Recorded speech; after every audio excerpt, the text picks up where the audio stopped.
हर हर महादेव। हमारे चैनल पे आप सभी का स्वागत है। जिस समय पर मेरे राम जी महाराज वन के लिए जा रहे थे, तब भगवान श्री दशरथ जी महाराज ने राम जी से कह दिया था कि वन में जाते जाते पार्थिव लिंग का पूजन करना और शिव की आराधना करना। शिवलिंग की आराधना, शिव का पूजन बहुत जरूरी। सारे देवताओं का पूजन करना सरल है, सारे देवताओं की आराधना करना सरल है, सारे देवताओं को वंदन करना सरल है, क्योंकि उनको आप वंदन भी कर सकते हैं, आराधना भी कर सकते हैं, पूजा भी कर सकते हैं। पर भगवान शंकर की आराधना, वंदन, पूजन आप नहीं करते हैं। भगवान शंकर आपके हृदय में जब बैठते हैं, स्वयं शंकर शंकर की पूजन कराते हैं, तब हो पाता है, वरना संसार के मनुष्य की बस की बात नहीं कि शिव की आराधना करें। कितना सुंदर कहा है। जब जिंदगी बहुत संघर्ष में चल रही हो, बहुत दुख का जीवन चल रहा हो, तब शमी के 5 पत्ते, शमी के 5 पत्ते, एक दुर्वा के साथ एक अक्षत चावल का एक दाना, वो भी हल्दी में भिंगोया हुआ हो या केसर में भिंगोया हुआ हो, शमी पत्र 5, एक दुर्वा, एक चावल का दाना, जो दिल से, हृदय से बेलपत्री के वृक्ष के नीचे पार्थिव लिंग का निर्माण कर कर, मट्टी का शिवलिंग बनाकर, प्रदोष काल में मतलब शाम के समय पर शिवलिंग बनाकर उस पे जल चढ़ाकर, जो ये 5 शमी का पत्र, एक दुर्वा और एक चावल का दाना, अपनी कामना कर कर, जो दुख चल रहा है, बाबा से विनय कर कर एक एक पत्ता जब समर्पित कर दे, फिर एक दुर्वा समर्पित कर दे, फिर एक चावल का दाना समर्पित कर दे और बाबा का वहीं पर पुनः विसर्जन कर दे, 3 महीना तो जाने दो, 15 दिन के अंदर वो दुख कटता जरूर है, चाहे कोई भी दुख। शंकर के मंदिर में 1 लोटा जल चढ़ाने के लिए प्रतिदिन जाओ। 3 महीने का इंतजार मत करना, 1 महीने का इंतजार मत करना, प्रतिदिन जाओ। और जिस दिन अपने मन में आपको आ जाए कि आज दिल बड़ा दुखी है, मन बहुत अशांत है, चुप बैठकर शंकर जी का कोई शिवलिंग, शंकर का कोई मंदिर, कोई शिवालय तुम्हारे घर के पास में हो, तो 2 मिनट नंदी के पास बैठो, एक बेलपत्र अपने बीच वाली उंगली का, जो बेलपत्र का जो डंडी है, ये बीच वाली उंगली के पास रखकर अपने हाथ को इस तरह से दबाकर, श्री शिवाय नमस्तुभ्यं, श्री शिवाय नमस्तुभ्यं, बोलो बोलो, श्री शिवाय नमस्तुभ्यं, श्री शिवाय नमस्तुभ्यं, श्री शिवाय नमस्तुभ्यं, श्री शिवाय नमस्तुभ्यं, श्री शिवाय नमस्तुभ्यं, श्री शिवाय नमस्तुभ्यं। जितने बैठे हैं पंडाल में, सबकी आवाज तेज आना चाहिए।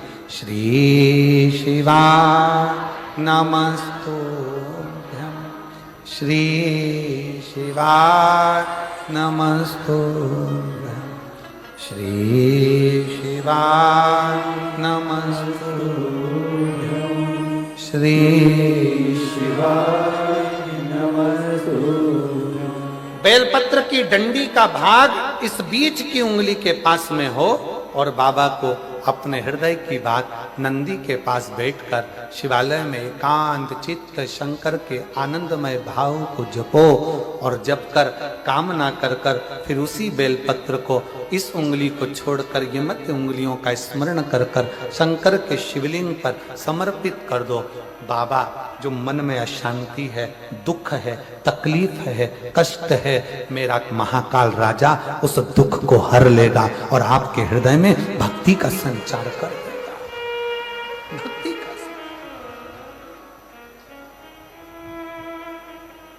हृदय में भक्ति का संचार क्या है? श्री शिवाय नमस्तुभ्यम में शिव महापुराण की विद्येश्वर संहिता का अध्ययन करिए। आप शिव महापुराण सुन नहीं सकते तो गीता प्रेस गोरखपुर की शिव पुराण को लाइए, पढ़िए। संस्कृत की नहीं पढ़ सकते तो हिंदी की टीका पढ़िए और गीता प्रेस गोरखपुर की शिव पुराण को लाकर अध्ययन करो और उसका विद्येश्वर संहिता का अध्ययन कर कर देखो कि श्री शिवाय नमस्तुभ्यम इसका सार तत्व क्या है कि जो इसको जपता है, जो इसको बोलता है, उसके मात्र मुख का भी दर्शन हो जाए तो समझ लो कि हमारी जिंदगी के सारे कार्य सफल हो गए। सारे कार्य अपने घर के दरवाजे पर लिख दो श्री शिवाय नमस्तुभ्यम। कोई स्टिकर मिल जाए तो दरवाजे पर चिपका दो श्री शिवाय नमस्तुभ्यम। अपने घर के दरवाजे पर जब श्री शिवाय नमस्तुभ्यम दरवाजे पर लिखा होगा, कोई आ रहा होगा बुरी खबर सुनाने के लिए भी, अगर वो दरवाजे पर पढ़ लेगा, कोई भी दुख क्यों, किसी भी तरह का दुख क्यों, और ये शंकर की आराधना, शंकर की पूजन। एक बहन बैठी है यहां पर,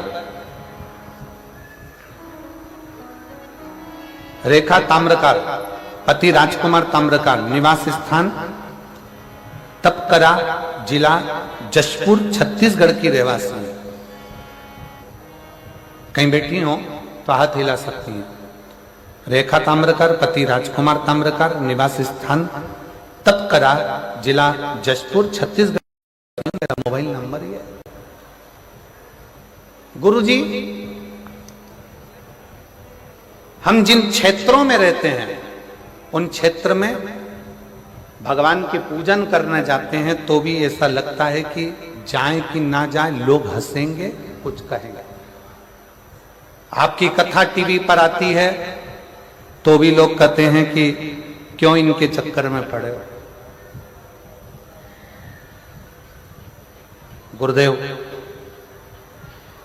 मेरे परिवार वालों ने भी एक शर्त रख दी मेरे सामने, कहीं बैठी हो तो एक बेलपत्र लेने के लिए आ सकते। मेरे परिवार वालों ने भी एक शर्त रख दी मेरे सामने, हमारी 30,000 रुपए की गाय 9 महीने पहले लापता हो गई। अब बताओ, शंकर जी गाय भी ढूंढ रहे हैं, अब तुम बोलो।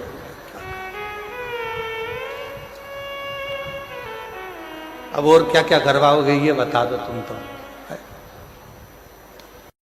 मेरे घर के लोगों ने कहा कि तू इतनी कथा सुनती है, सियोर वाला महाराज, सियोर वाला महाराज, सियोर वाला बाबा, सियोर वाला बाबा कहती है, अगर वो 9 महीने पहले हमारी 30,000 की गाय खो गई है, 9 महीने पहले 30,000 रुपए की गाय कहीं चली गई है, लापता हो गई है, अगर तेरा ये टीवी में आने वाला सियोर वाला बाबा अगर उस गाय को ढूंढ के ला दे तो मैं मानूं कि शिव पुराण में दम है, तो मैं मानूं।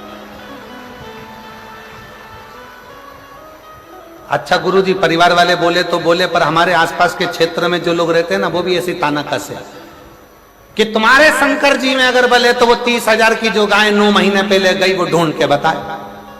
अब मैंने भी सोच लिया होन दो कथा, और जैसे ही टीवी पर कथा आई, गुरुदेव 9 महीने पहले लापता हो गई थी गाय, तब मेरी दीदी ने कहा कि तू चिंता मत कर, शर्त लगा रहे हैं, लगान दे, बैठ टीवी के सामने, आसन लगा के टीवी के सामने बैठ गई, एक बेलपत्री हाथ में लेकर कथा सुनकर शंकर जी को चढ़ाया थी और बाबा से कहती, बाबा गाय मेरी नहीं है, तुम पे दूध चढ़ाऊंगी, तुम ढूंढ के लेके आओ, तुम लाओ, गाय का दूध मैं तुम पे चढ़ाऊंगी, तुम ढूंढ कर लेकर आओ। गुरुजी मैं बाबा को धन्यवाद करने के लिए आई हूं।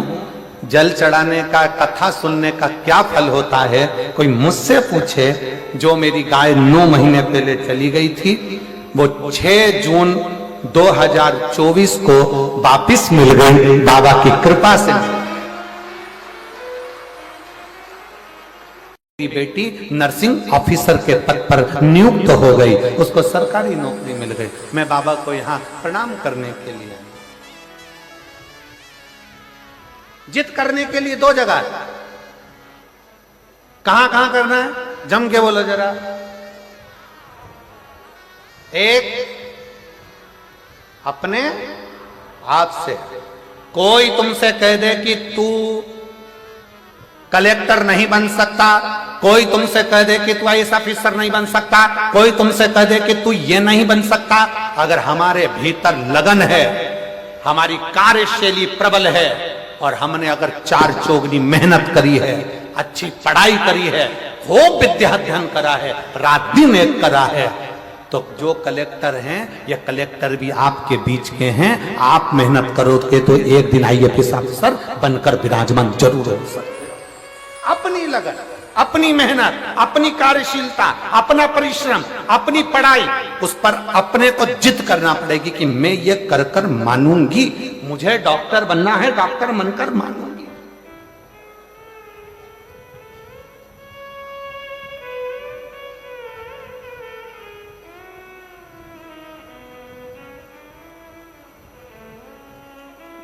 जिद के स्थान बताए 2, कौन कौन से स्थान है, जम के बोलो। पहला अपने आप से, एक पत्र और है, देखो जिद का कितना।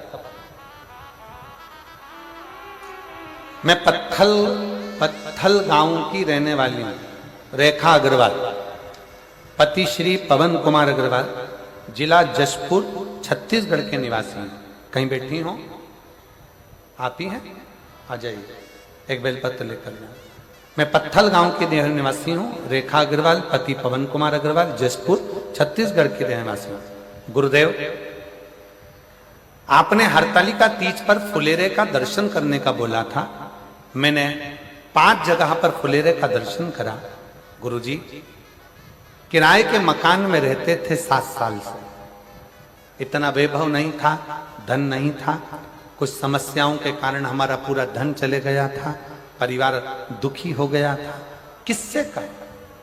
तब आपकी कथा सुनना प्रारंभ करा, शिवजी के मंदिर जाना प्रारंभ करा और शंकर जी को रोज बोलती, जिद पकड़ ली मैंने भी शंकर के आगे, बाबा तुझे मेरा घर वापस लौटाना पड़ेगा, मैं किराए के मकान में रह रही हूं क्योंकि पूर्ण तरह से बर्बाद हो चुकी, कुछ नहीं बचा, कष्ट पे जीवन चल रहा, कुछ भी कर तुझे मुझे मकान देना पड़ेगा। जिद पकड़ी, बाबा के रोज मंदिर जाती, किराए के मकान में रहती पर बाबा का मंदिर नहीं छोड़ा, पशुपति व्रत करा, शिवजी के मंदिर में 1 लोटा जल चढ़ाती रही और बाबा की ऐसी कृपा करी गुरुदेव कि बाबा ने इतने सालों के बाद मुझे खुद के मकान में लाकर बिठा दिया, हमारा स्वयं का मकान हो गया। मैं बाबा को धन्यवाद देने के लिए जिद करने की 2 जगह शिव से प्रार्थना करो, जिद करो 2 जगह पर। एक जिद करना किससे, जम के बोलो जरा, सब पूरे पंडाल से आवाज आना चाहिए, किससे, अपने आप से। तुम में वो बल है, तुम में वो